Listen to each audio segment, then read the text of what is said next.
नमस्कार, मेरे YouTube channel पर आपका स्वागत है।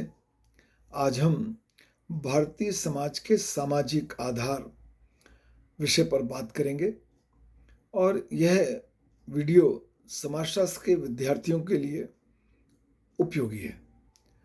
परंतु मेरे इस YouTube चैनल पर आपको समाजशास्त्र विषय के अतिरिक्त प्रेरणात्मक प्रसंगों के, सामाजिक और राष्ट्रीय महत्व के वीडियो भी देखने में आते हैं। मैं आपसे मेरे चैनल को सब्सक्राइब करने का अनुरोध करता हूं। भारतीय समाज के परंपरागत सामाजिक आधार के अनुसार व्यक्ति और समाज परस्पर संबंधित हैं, एक दूसरे से जुड़े हुए हैं, एक दूसरे पर निर्भर हैं, दोनों एक दूसरे के बगैर अधूरे हैं, अर्थहीन हैं। व्यक्ति के समक्ष समाज कुछ आदर्श प्रस्तुत करता है और व्यक्ति से अपेक्षा करता है कि वह उन आदर्शों के अनुसार जीवन व्यतीत करते हुए अपने सामाजिक जीवन की, अपने व्यक्तिगत जीवन की सार्थकता बनाए रखे और समाज और अपने मध्य एक समन्वय बनाए रखे, जिससे उसकी व्यक्तिगत आवश्यकताओं की पूर्ति हो और समाज में भी सामाजिक व्यवस्था बनी रहे।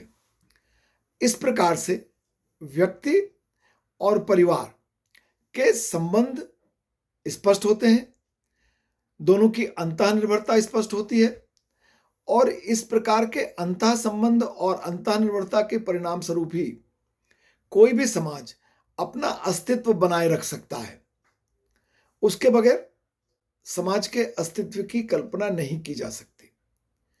यदि हम परंपरागत समाज की बात करें, अतीत की बात करें, तो हम पाते हैं कि अतीत में आज के वर्तमान समाज व्यवस्था की तुलना में परिवर्तन की गति धीमी थी, परंतु वर्तमान समय में वैज्ञानिक संसाधनों के परिणाम स्वरूप, वैज्ञानिक उन्नति के परिणाम स्वरूप परिवर्तन की गति तीव्र हो गई है।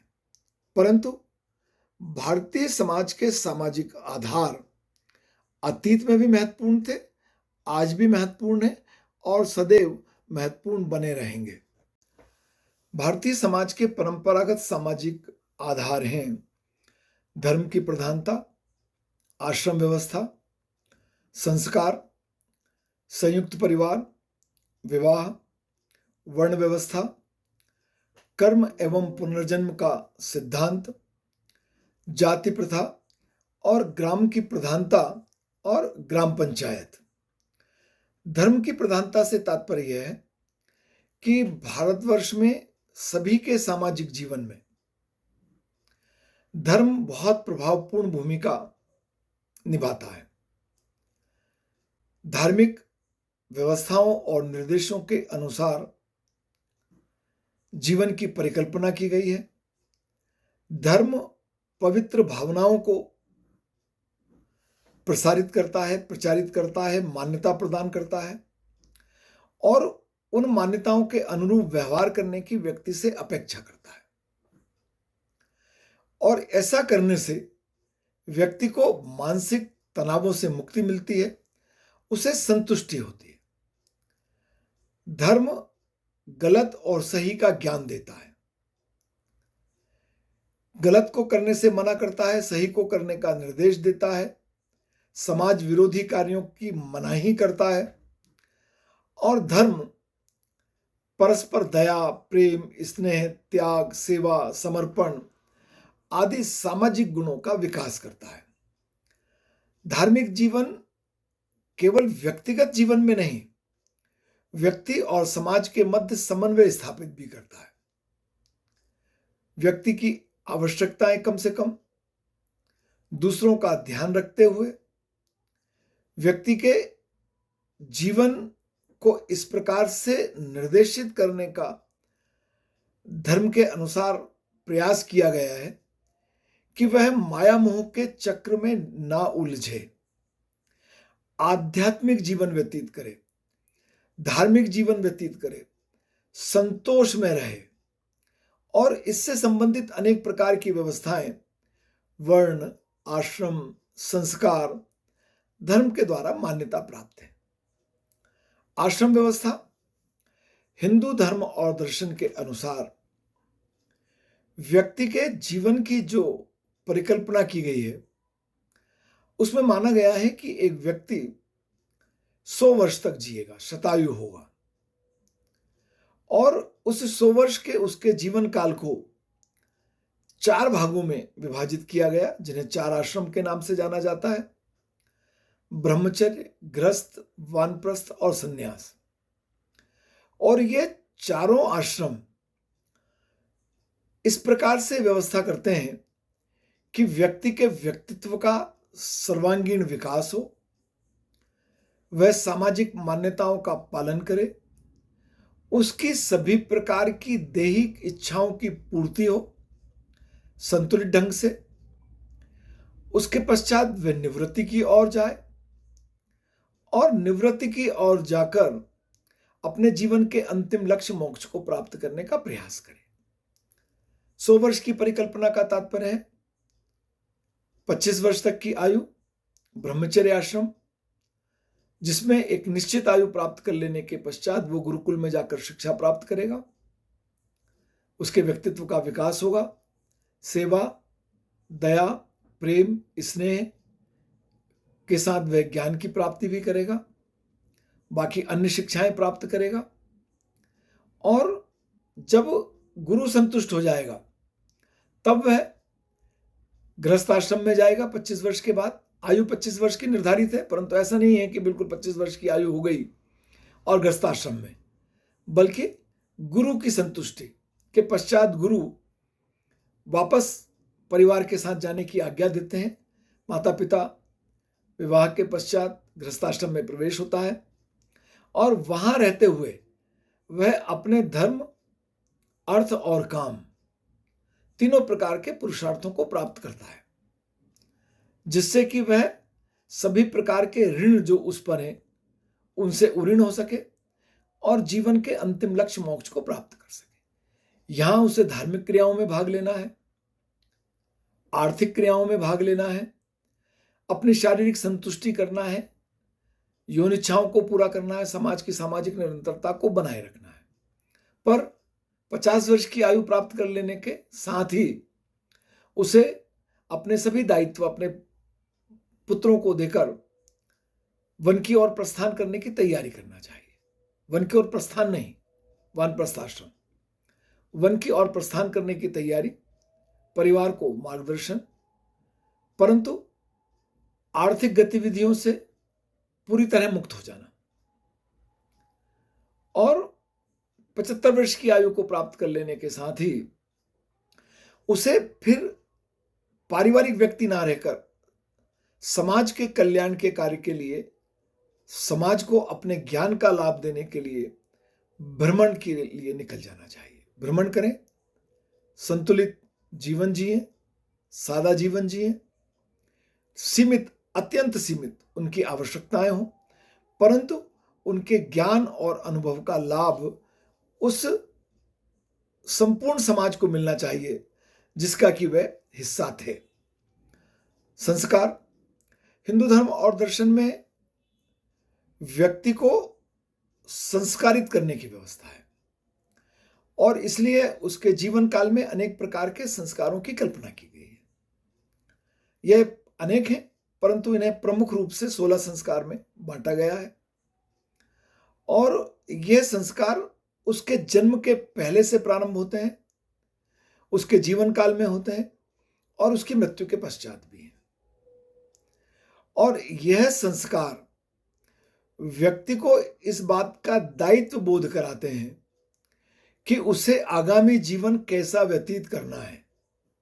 विद्यारंभ संस्कार उसे इस बात का एहसास कराना है कि अब उसका बालपन समाप्त, विद्या प्रारंभ करने की आयु प्रारंभ, ज्ञान प्राप्त करने की आयु प्रारंभ। विवाह संस्कार उसको इस बात का दायित्व बोध कराना कि वो अकेला नहीं है, अपनी पत्नी के माध्यम से पारिवारिक जीवन में प्रवेश करेगा। यौन इच्छाओं को पूरा करेगा, संतानोत्पत्ति करेगा, समाज के प्रति अपने दायित्वों को पूरा करेगा और जीवन काल के पश्चात, उसकी मृत्यु के पश्चात अंत्येष्टि संस्कार भी संपन्न किया जाता है। संस्कार भारतीय समाज व्यवस्था का महत्वपूर्ण आधार है। संयुक्त परिवार भारतीय जीवन में संयुक्तता का बड़ा महत्व है और इस संयुक्तता की भावना के आधार पर ही संयुक्त परिवार की कल्पना की गई है, जिसमें व्यक्ति, अनेक पीढ़ी के व्यक्ति एक साथ निवास करते हैं, अपने सभी प्रकार के दायित्वों को पूरा करते हैं, परंतु परिवार की एक रसोई होगी, एक निर्धारित स्थान पर सब लोग निवास करेंगे, परिवार का एक मुखिया होगा जो सभी प्रकार का निर्णय लेगा, नियंत्रण करेगा, परिवार के सभी लोग अपनी आय उसे लाकर सौंपेंगे, वह सबकी आवश्यकताओं के अनुसार खर्च करेगा। परिवार में अनेक प्रकार के सामाजिक और धार्मिक उत्सव मनाए जाएंगे और इन सब उत्सवों के माध्यम से नई पीढ़ी को संस्कारित भी किया जाएगा। संयुक्त परिवार भारतीय जीवन का महत्वपूर्ण हिस्सा है और इसने भारतीय समाज को संगठित रखने में अपनी महत्वपूर्ण भूमिका निभाई है। विवाह, अभी हमने इसके पहले भी चर्चा की थी, संस्कार के अंतर्गत विवाह जीवन का एक महत्वपूर्ण संस्कार है। भारतीय सामाजिक संगठन में विवाह संस्था का बहुत महत्व है। विवाह गृहस्थाश्रम में प्रवेश का द्वार है, प्रवेश का साधन है। विवाह के पश्चात व्यक्ति अपनी सभी प्रकार की गतिविधियों में भाग लेता है। सभी प्रकार की गतिविधियों से तात्पर्य है आर्थिक गतिविधियां, धार्मिक गतिविधियां और शरीर संबंधी गतिविधियां। आर्थिक गतिविधियों में वो धन अर्जन करता है, अपना ध्यान रखता है, अपने परिवार का ध्यान रखता है। धार्मिक गतिविधियों में अनेक प्रकार की धार्मिक गतिविधियां व्यक्ति अकेला संपादित नहीं कर सकता, उसके लिए पत्नी का होना आवश्यक है, वह संपादित करता है। अपनी दैहिक इच्छाओं को, यौन इच्छाओं को संतुष्ट करता है और संतानोत्पत्ति के माध्यम से समाज की निरंतरता को बनाए रखता है, अपने पिता के ऋण से उऋण होता है। भारतीय सामाजिक व्यवस्था के सुचारू संचालन करने के लिए, सामाजिक कार्यों के संपादन करने के लिए भारतीय समाज व्यवस्था में श्रम विभाजन को आवश्यक माना गया है और इस श्रम विभाजन के माध्यम से समाज के सभी व्यक्ति अपने निर्धारित कार्यों को करते हुए समाज में सामाजिक व्यवस्था को बनाए रखें और व्यक्तिगत रूप से भी संतुष्ट हों। इसके लिए वर्ण व्यवस्था समाज को 4 भागों में विभाजित करती है: ब्राह्मण, क्षत्रिय, वैश्य और शूद्र। और यह श्रम विभाजन है। ब्राह्मण ज्ञान संबंधी कार्य करेंगे, वैश्य व्यापार संबंधी कार्य करेंगे, क्षत्रिय समाज की रक्षा का कार्य करेंगे और शूद्र समाज में सामाजिक व्यवस्था को बनाए रखने में सहयोग देंगे। ब्राह्मण, क्षत्रिय, वैश्य और शूद्र, ये क्रमशः 4 वर्णों की कल्पना की गई है और संपूर्ण समाज को इन 4 भागों में बांटने का वर्ण व्यवस्था के माध्यम से उद्देश्य यह है कि व्यक्ति के दायित्व निर्धारित हों और वह अपने दायित्वों को आसानी से पूरा करे और इसके माध्यम से समाज में सामाजिक व्यवस्था बनी रहे। समाज में प्रत्येक समूह के सदस्यों के आचार व्यवहार को, सामाजिक कार्यों को इस प्रकार निर्धारित किया गया कि वह अपनी योग्यता और क्षमता के अनुसार कार्य करते हुए समाज में सामाजिक व्यवस्था को बनाए रखने में अपना योगदान दे सकें। कर्म और पुनर्जन्म संबंधी सिद्धांत। भारतीय समाज व्यवस्था कर्म के सिद्धांत को मानती है। और कर्म है आपके द्वारा की गई सभी प्रकार की क्रियाएं। और यह सभी प्रकार की क्रियाएं जो आप कर रहे हैं, मन, वचन और कर्म, ये निष्फल नहीं होती। इनका परिणाम व्यक्ति को आवश्यक रूप से भोगना पड़ता है, तब तक जब तक कि वह निष्काम भाव से कर्म को ना करे। और यदि सभी प्रकार के कर्मों का फल भोगने के बगैर उसकी मृत्यु हो गई, कर्मों के आधार पर मोक्ष की प्राप्ति नहीं हुई, तो हिंदू धर्म और दर्शन पुनर्जन्म की अवधारणा, पुनर्जन्म के सिद्धांत को मानता है। 84 लाख योनियों की कल्पना की गई है और यह माना गया है कि व्यक्ति उन 84 लाख योनियों में से कितनी योनियों में अपने कर्मों के अनुसार जाएगा, वापस मनुष्य योनि को प्राप्त करेगा। और ऐसा माना गया है कि जब वह मानव योनि को प्राप्त करेगा, तभी सामान्यतः वह मोक्ष को प्राप्त करने के लिए प्रयास कर सकता है।